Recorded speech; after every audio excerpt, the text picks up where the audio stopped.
मोमिनो, तुम पर रोजे फर्ज किए गए हैं जिस तरह तुमसे पहले लोगों पर फर्ज किए गए थे, ताकि तुम परहेजगार बनो। रोजों के दिन गिनती के चंद रोज हैं, तो जो शख्स तुम में से बीमार हो या सफर में हो तो दूसरे दिनों में रोजों का शुमार पूरा कर ले।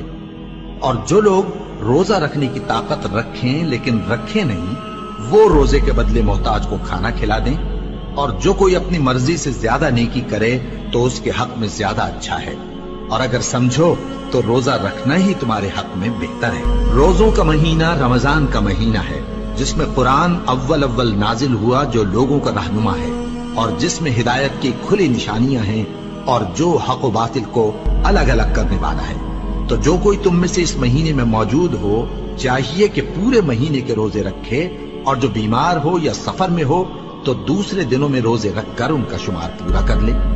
अल्लाह तुम्हारे हक में आसानी चाहता है और सख्ती नहीं चाहता। और ये आसानी का हुक्म इसलिए दिया गया है कि तुम रोजों का शुमार पूरा कर लो, और इस एहसान के बदले कि अल्लाह ने तुमको हिदायत बख्शी है, तुम उसको बुजुर्गी से याद करो और उसका शुक्र करो। और ऐ पैगंबर, जब तुमसे मेरे बंदे मेरे बारे में दरियाफ्त करें तो उन्हें मालूम हो कि मैं तो तुम्हारे पास ही हूं। जब कोई पुकारने वाला मुझे पुकारता है तो मैं उसकी दुआ कबूल करता हूं। तो उनको चाहिए कि मेरे हुक्मों को माने और मुझ पर ईमान रखें, ताकि नेक रास्ता पाएं।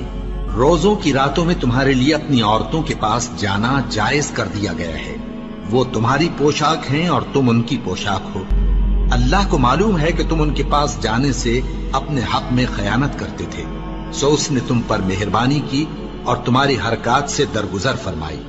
तो अब तुमको इख्तियार है कि उनसे मुबाशरत करो।